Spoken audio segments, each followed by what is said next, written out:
Hello दोस्तों, स्वागत है आप सभी लोगों का राजस्थान एकेडमी पर। मैं प्रवीण सिंह आप सभी लोगों के साथ में, जैसा कि आप सभी लोग जानते हैं, विभिन्न प्रकार की प्रतियोगी परीक्षाओं के लिए जो साइंस एंड टेक्नोलॉजी वाला पोर्शन होता है उसकी कक्षाएं लेकर के आ रहा हूं। आप सभी लोग हमारे साथ में जुड़े हुए हैं, इसके लिए बहुत बहुत धन्यवाद। और उम्मीद है कि आप सभी लोग स्वस्थ होंगे, मस्त होंगे और पढ़ाई में व्यस्त होंगे।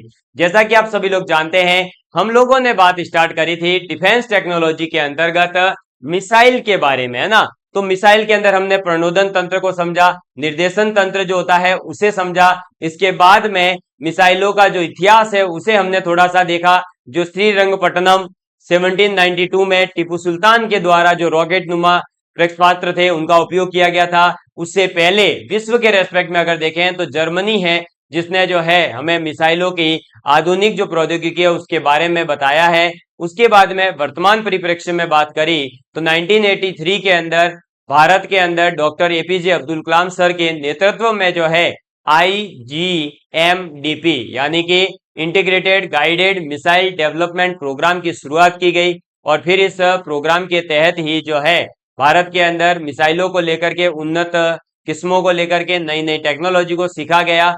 और फिर आखिरकार जो है इस हम पश्चिमी देशों को चुनौती देने में भी जो है इस कार्यक्रम की वजह से ही सफल रहे। और जून 2016 में भारत को MTCR यानी कि मिसाइल टेक्नोलॉजी कंट्रोल रेजिम जो है, यानी कि आपका मिसाइल प्रौद्योगिकी नियंत्रण व्यवस्था की जो है हमें हिस्सा बनने का मौका मिला और हम 35वें सदस्य बने हैं MTCR के। ठीक है, कब? जून 2016 में। ठीक है, इसके बाद में आपको बता दूं कि जो ये IGMDP प्रोग्राम है इसकी DRDO को जिम्मेदारी दी गई थी और DRDO ने इसको जो है 2008 के अंदर इस कार्यक्रम की समाप्ति की घोषणा भी कर दी है। और साथ ही साथ परमाणु शक्ति से संपन्न जो पूरे विश्व के अंदर टॉप के 6 कंट्रीज हैं उसके अंदर इंडिया शामिल है। पहले जो 5 कंट्रीज थे वो थे सीबी फ्रा। क्या थे? सीबी फ्रा। और उसके बाद में जैसे इंडिया जुड़ा तो वो बन गया सीबी फ्राई। कौन कौन सी कंट्रीज आती है? सी का मतलब चाइना, बी का मतलब ब्रिटेन, एफ का मतलब फ्रांस, आर का मतलब रूस, ए का मतलब अमेरिका, आई का मतलब इंडिया। क्लियर? तो ये आपको याद रखना है। अब हम आगे पढ़ने जा रहे हैं जो मिसाइलें होती है उन मिसाइलों के वर्गीकरण के बारे में, यानी कि क्लासिफिकेशन ऑफ मिसाइल्स जो है वो हम पढ़ने जा रहे हैं। और इनका क्लासिफिकेशन जो है हम 6 आधार पर करने वाले हैं। क्या? तो मिसाइलों का जो वर्गीकरण है वो 6 आधारों पर अलग अलग हमारे पास में आधार लेंगे, अलग अलग बेस लेंगे और उन बेस पर हम ये मानेंगे कि इस बेस पर इन मिसाइलों को इतने भागों में बांट सकते हैं, इस बेस पर इतने भागों में, इस बेस पर इस भागों में। लेकिन सबसे ज्यादा जो इंपॉर्टेंट है वो है हमारे प्रक्षेपण मार्ग जो होता है, यानी कि इनके जो प्रक्षेपित करने का मार्ग है, प्रोजेक्टाइल जो पाथ है, उस पाथ के आधार पर जो 2 प्रकार बताए गए हैं मिसाइलों के, क्रूज मिसाइल और बैलिस्टिक मिसाइल, उनके बारे में हम विशेष बात करेंगे। बाकी हम यहाँ पर पहले देखेंगे कि किस किस टाइप की कौन कौन से आधारों पर बांटी गई है, फिर जो महत्वपूर्ण है उसके आधार पर देखेंगे और फिर उसके अंदर जो भी मिसाइल आएगी उन सभी में उन पांचों के पांचों जो बचे हुए आधार है उनकी भी बात करेंगे। वो सब चीजें धीरे धीरे आपको समझ में आ जाएगी। जैसा कि आप लोगों ने देखा होगा कि LDC एग्जाम के अंदर हमारे विद्यार्थियों ने काफी अच्छा प्रदर्शन किया और विज्ञान और गणित के अंदर जो पढ़ाया गया था उसी के अनुरूप क्वेश्चन पूछे गए हैं। तो उम्मीद है CET ग्रेजुएशन लेवल और CET 12th लेवल में भी आपको सभी चीजें यहीं राजस्थान एकेडमी सिरोही से ही देखने को मिलेगी। देखिए अब आगे, ये रहा मिसाइलों के वर्गीकरण का पूरा आधार पर जो है एक टेबल हमारे पास। देखिए, सबसे पहले हम बात करते हैं कि कौन कौन से आधार हैं। तो अगर मैं बात करूं तो टोटल 6 आधार है, उसमें पहला आधार है प्रक्षेपण मार्ग के आधार पर। ठीक है, दूसरा है लॉन्च मोड जो है, यानी उसे लॉन्च कहां से किया जा सकता है उसके आधार पर। इसके बाद में तीसरा है उसके रेंज क्या है, यानी कहां तक जो है वो मिसाइल जा सकती है, उस मिसाइल की जो रेंज है वो कहां तक है, उसकी जो क्षमता है वो कहां तक है।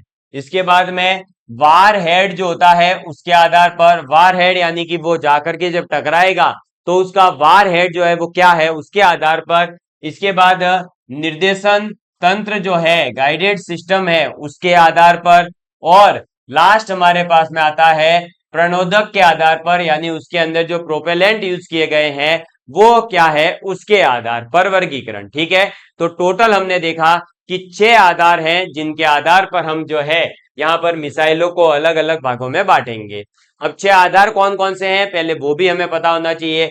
तो प्रक्षेपण मार्ग, फिर दूसरा हमारे पास में क्या आ जाएगा, तो इनका जो है लॉन्च मोड क्या है, फिर तीसरा क्या आ जाएगा, इनकी रेंज क्या है, चौथा क्या आ जाएगा, इनका वार हेड क्या है, पांचवा क्या आ जाएगा, तो पांचवा हमारे पास में आ जाएगा निर्देशन प्रणाली क्या है, और लास्ट जो 6 आता है वो आता है प्रणोदक। ठीक, चलो अब हम बात करते हैं प्रक्षेपण मार्ग के आधार पर कितने टाइप है मिसाइल्स के। तो 2 टाइप है, एक है क्रूज मिसाइल और दूसरा है बैलिस्टिक मिसाइल। क्या है, एक है क्रूज मिसाइल और दूसरी होती है बैलिस्टिक मिसाइल। और प्रक्षेपण मार्ग वाला ये सबसे ज्यादा इंपॉर्टेंट है, आप इसको स्टार जरूर मान लेवे। ठीक है, इसके बारे में तो हमें विशेष पढ़ना है क्योंकि क्वेश्चन अक्सर इसी से पूछे गए हैं। देखिए अब, तो क्रूज मिसाइल और बैलिस्टिक मिसाइल किसके आधार पर बांटे गए हैं, प्रक्षेपण मार्ग के आधार पर।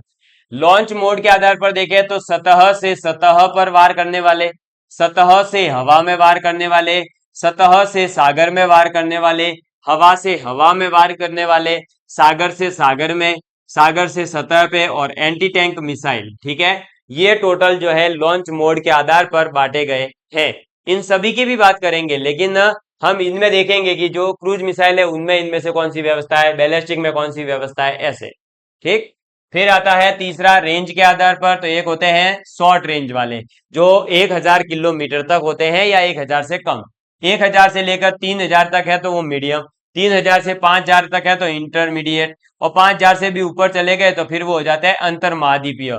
अंतर महाद्वीपीय मतलब एक महाद्वीप से दूसरे महाद्वीप, सीधा सीधा सा। ठीक है, मतलब एशिया से सीधा अफ्रीका महाद्वीप। फिर वार हेड की बात की जाए तो परंपरागत और सामरिक निर्देशन प्रणाली के आधार पर, तो एक होता है वायर गाइडेड, इसमें होगी यानी वायरिंग सिस्टम से गाइडेड किया गया होगा, कमांड इसमें देने पर जो है सिस्टम होगा। इसके बाद में टेरेन कंपैरिजन गाइडेंस होता है, टेरेकॉम जिसे कहा जाता है। फिर स्थलीय गाइडेंस होता है, यानी एक स्थल से जो है गाइड किया करना पड़ेगा हमें मिसाइल को। ठीक, इसके बाद में आता है जड़त्वीय गाइडेंस, एक आता है बीम राइडर गाइडेंस, इसके अंदर राइडर लगा रहा गया बीम का। ठीक है, फिर लेजर गाइडेंस होती है, एक होता है आरएफ एंड जीपीएस रेफरेंस के बेस पर। जीपीएस रेफरेंस मतलब जो है आपका मिसाइल है उसको बता दिया जाएगा कि यहाँ पर पहुंचना है, फिर वो ऑटोमेटिकली जीपीएस से जो है उसका मार्ग वगैरह ढूंढ लेवे। ये सब अपन डिटेल में पढ़ेंगे आगे। फिर प्रणोदक के आधार पर देखें तो ठोस प्रणोदक और तरल प्रणोदक होते हैं, फिर एक हाइब्रिड वाले होते हैं, फिर रैमजेट, स्क्रैमजेट और क्रायोजेनिक। ठीक है, ये टोटल जो है आपके पास में प्रणोदक के आधार पर भाग हो गए। तो हमारे पास में मिसाइलों को हमने टोटल 6 आधारों पर अलग अलग बांटा है। सबसे ज्यादा महत्वपूर्ण है प्रक्षेपण मार्ग वाले, उन्हीं के बारे में हम ज्यादा डिटेल में पढ़ेंगे। और जब हम प्रक्षेपण मार्ग वाले को यानी क्रूज मिसाइल और बैलिस्टिक मिसाइल की बात करेंगे, तब ऐसा नहीं है कि इन विशेषताओं की बात नहीं करनी है, इन सभी विशेषताओं की बात की जाएगी कि वो जो मिसाइल है वो क्रूज मिसाइल तो भले है, लेकिन वो लॉन्च मोड उसका क्या रहेगा, फिर उसकी रेंज क्या रहेगी, उसका वार हेड कैसा है, उसकी निर्देशन प्रणाली क्या है, और उसके अंदर प्रणोदक कौन है। तो इसका मतलब ये नहीं है कि हम इनको नहीं पढ़ने वाले हैं, पढ़ेंगे इन सभी को, लेकिन ना इन दो के अंदर ही यानी क्रूज मिसाइल के अंदर ही कौन कौन सी विशेषताएं हैं, ऐसे करके अपन पढ़ने वाले हैं। आप अगर इसका स्क्रीनशॉट लेना चाहें तो जल्दी से एक बार स्क्रीनशॉट ले लीजिए, फिर हम जो है आगे बढ़ते हैं। अब देखिए, तो मिसाइलों का पूरा वर्गीकरण हमने देख लिया। प्रक्षेपण मार्ग के आधार पर हम जो है क्रूज मिसाइल के बारे में थोड़ा सा जान लेते हैं। देखिएगा, आप सभी लोग अपनी कॉपी के अंदर अब नोट्स बनाना शुरू करेंगे और क्रूज मिसाइल के बारे में लिखेंगे, क्योंकि हमें क्रूज मिसाइल और बैलिस्टिक मिसाइल के बारे में ज्यादा ही पढ़ना है। तो क्यों ना हम सीधे ही अब क्रूज मिसाइल पर आ जाए।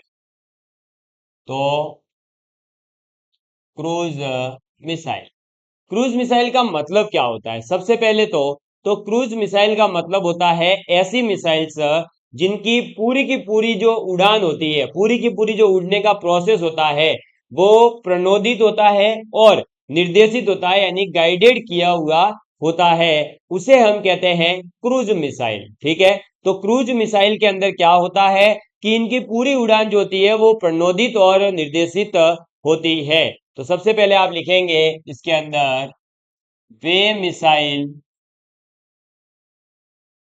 वे मिसाइल जिनकी, वे मिसाइल जिनकी पूरी उड़ान, पूरी उड़ान क्या होती है, तो स्वयं प्रणोदित एवं, स्वयं मतलब खुद के द्वारा, स्वयं प्रणोदित एवं, मतलब ये मिसाइलें खुद ही जो है प्रणोदित हो जाती है और खुद ही निर्देशित रहती है, एवं निर्देशित हो, मतलब इनको जो है किसी और की जरूरत नहीं पड़ती है, सीधी सी बात ये हो, ऐसी मिसाइल क्या कहलाएगी, क्रूज मिसाइल। ठीक है, क्रूज मिसाइल कहलाती है, कहलाती है। तो ये बात हमें याद रखनी है कि वे मिसाइल जिनकी पूरी उड़ान स्वयं प्रणोदित एवं निर्देशित होती है स्वयं के द्वारा, वो क्या कहलाती है, क्रूज मिसाइल कहलाती है। इसके बाद में हम आगे बात करते हैं। तो पृथ्वी के अंदर जो है आप ये कह सकते हैं कि थोड़ी सी ऊंचाई के ऊपर समानांतर यानी कंटिन्यूअसली वही जो है ऊंचाई मेंटेन करते हुए समानांतर ऊंचाई के साथ में क्या करती है, घूमती रहती है, या घूमने की इसके अंदर क्या होती है, समता होती है। तो आप लिखेंगे कि पृथ्वी के समानांतर, पृथ्वी के समानांतर बेहद कम ऊंचाई, बेहद कम ऊंचाई, बेहद कम ऊंचाई पर उड़ सकती है, उड़ सकती है। ठीक है, ये सभी विशेषताएं सीधे सीधे यूपीएससी तक के एग्जाम में पूछी गई है, इसलिए आपको हर एक लाइन इसमें याद ही रखनी पड़ेगी। इसके बाद में नेक्स्ट बात आ जाती है इसके अंदर इसके इंजन को लेकर के। तो जो जेट इंजन होता है उस जेट इंजन का उपयोग किया जाता है क्रूज मिसाइल के अंदर, और जब इसके अंदर इस जेट इंजन का उपयोग किया जाता है तो ये जो क्रूज मिसाइलें होती है वो क्या करती है कि जो आपका ये वायुमंडल है, इस वायुमंडल से जो ऑक्सीजन होती है उस ऑक्सीजन को लेकर के उस ऑक्सीजन का उपयोग करती है ईंधन जलाने में। ठीक है, तो आपको याद रखना है कि जेट इंजन का उपयोग किया जाता है, जेट इंजन का उपयोग किया जाता है, क्या किया जाता है, जेट इंजन का उपयोग किया जाता है जो वायुमंडल यानी एटमॉस्फेयर से, वायुमंडल से क्या करता है, तो ऑक्सीजन का उपयोग करता है, O2, ऑक्सीजन का उपयोग करता है। ठीक है, तो ये बात हमें याद रखनी है कि जेट इंजन का उपयोग किया जाता है जो कि वायुमंडल से क्या करेगा, ऑक्सीजन को लेगा। और जैसा कि आप लोगों ने ऊपर जस्ट एक पॉइंट लिखा कि पृथ्वी के समानांतर लेकिन बेहद कम ऊंचाई पर उड़ सकती है, और जो चीज बेहद कम ऊंचाई पर उड़ेगी वो जो है आपके रडार जो होता है उसके पकड़ में नहीं आता है। इसका मतलब क्रूज मिसाइलें जो होती है वो रडार के पकड़ में नहीं आएगी। तो आपको यहां पर क्या लिखना है कि रडार, रडार,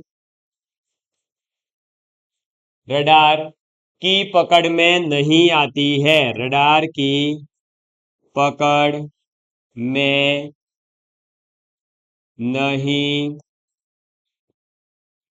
आती है। ठीक है, रडार के पकड़ में नहीं आती है। इसके बाद में नेक्स्ट पॉइंट आप इसके अंदर लिखेंगे कि इन्हें उड़ाने के लिए या उड़ान के समय ही जो है नियंत्रित किया जा सकता है। तो आप लिखेंगे इन्हें उड़ान के समय उड़ान के समय नियंत्रित नियंत्रित किया जा सकता है। ठीक है, किया जा सकता है। तो उड़ान के समय पर यानी जब ये उड़ रही है उस समय भी इन्हें जो है नियंत्रित किया जा सकता है। इसके अलावा इसकी जो गति होती है वो गति होती है निर्देशन तंत्र के अनुरूप। तो आप नेक्स्ट पॉइंट लिखेंगे निर्देशन तंत्र। निर्देशन तंत्र यानी गाइडेड सिस्टम। तो निर्देशन तंत्र के अनुरूप निर्देशन तंत्र के अनुरूप गति करती है।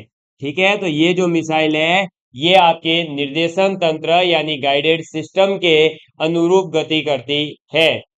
चलो ये आप नोट डाउन कर लीजिए, फिर अपन जो है आगे बात करते हैं इसके बारे में।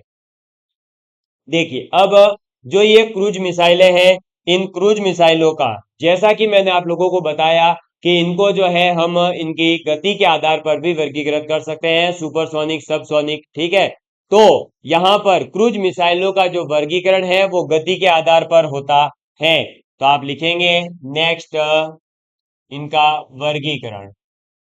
वर्गीकरण गति के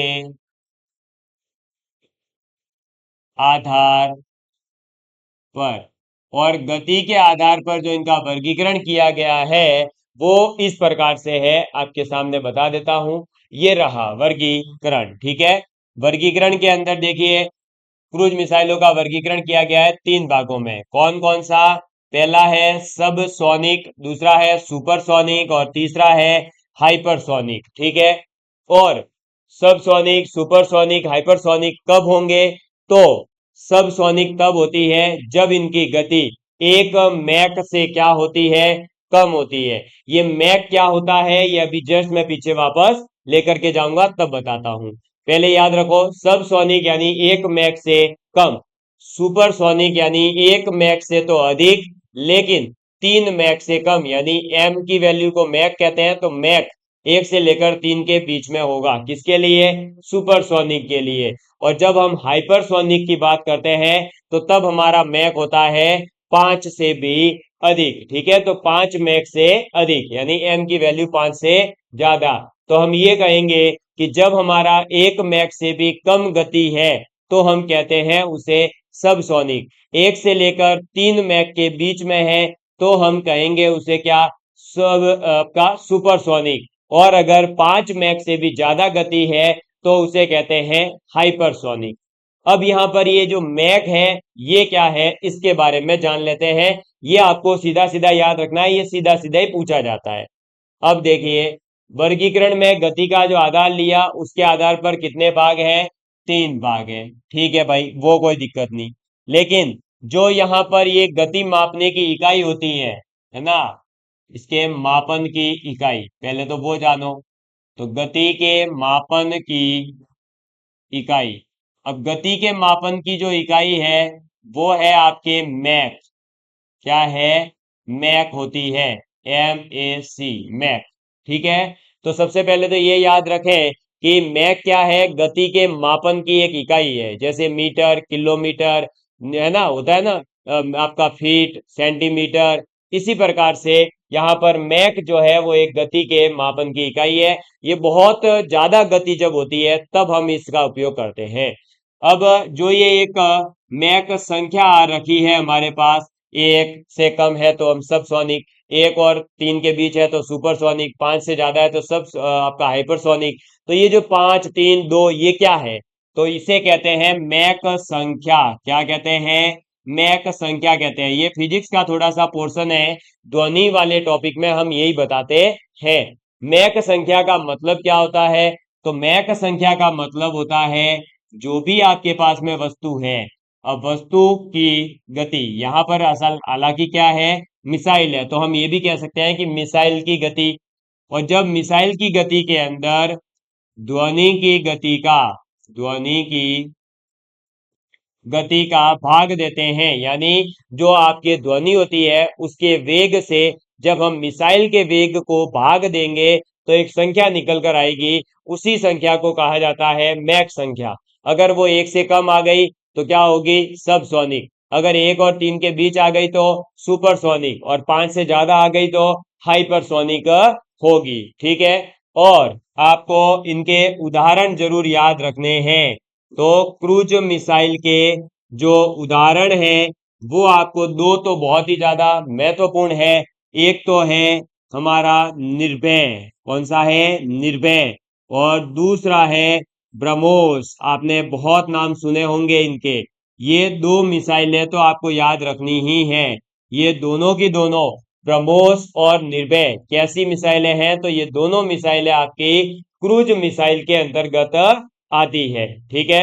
चलिए, अब मैं आपको जो है इनके डायग्राम्स भी दिखा देता हूं। ये देखिए, ये रहा ब्रह्मोस का डायग्राम आपके पास में। ठीक है। इसको मैं और बड़ा कर देता हूं, आप आराम से देखिए। ये रहा ब्रह्मोस का डायग्राम। ये है ब्रह्मोस हमारी। ठीक है। उनके अलग अलग वर्जन आते रहते हैं। हमें तो केवल ये याद रखना है कि हाँ, ब्रह्मोस जो है वो किसके अंतर्गत आती है। देख लो भाई साहब, पूरी तैयारी पड़ी है ना? सीधा जैसे ही दुश्मन देश की बात की जाए तो उड़ाने के काम करते हैं ये ब्रह्मोस। ठीक। आगे देखो। इसके बाद में, ब्रह्मोस के बाद में ये देखिए और भी ब्रह्मोस है। ये कब लेके गए थे? तो आपको पता होगा, जब 15 अगस्त और 26 जनवरी होती है तो जब हमारे झंडा फहराया जाता है उस दौरान जो हमारे जो राखी, जो पूरी एक रैली निकाली जाती है, अलग अलग हमारे जितने भी जो अस्त्र शस्त्र है, घुड़सवार है, सैनिक है, उनके द्वारा जो अलग अलग प्रदर्शनियां की जाती है, उस समय ये भी देखी होगी आप लोगों ने। ठीक है। टैंकों के ऊपर उनको लाद करके ले जाया जाता है। ये भी ब्रह्मोस है। ये तैयारी रहती है हर टाइम। ठीक है। हाँ। ये रही निर्भय। ये क्या है? निर्भय, जो हवा में उड़ते हुए, देखो फोटो लाया गया आपके लिए। ये देखिए, ये हवा में उड़ रही है, निर्भय है। इसका नाम क्या है? निर्भय। या निर्भय का मतलब क्या होता है? जो किसी से नहीं डरे, जिसको किसी का भय नहीं हो। तो हमारी क्रूज मिसाइलों को किसी का भय नहीं है, वो हर किसी को मात देने के लिए तैयार है। अब इसी के साथ में आज हमने जो है मिसाइलों का वर्गीकरण और क्रूज मिसाइल को पढ़ लिया है। बैलिस्टिक मिसाइल और इससे आगे की जानकारी को अपन अगली क्लास में लेंगे। आज की क्लास उम्मीद है आप सभी लोगों को पसंद आई होगी। Love you all of you. Please take care and please share with your friends. जय हिंद, जय Bharat. Love you all of.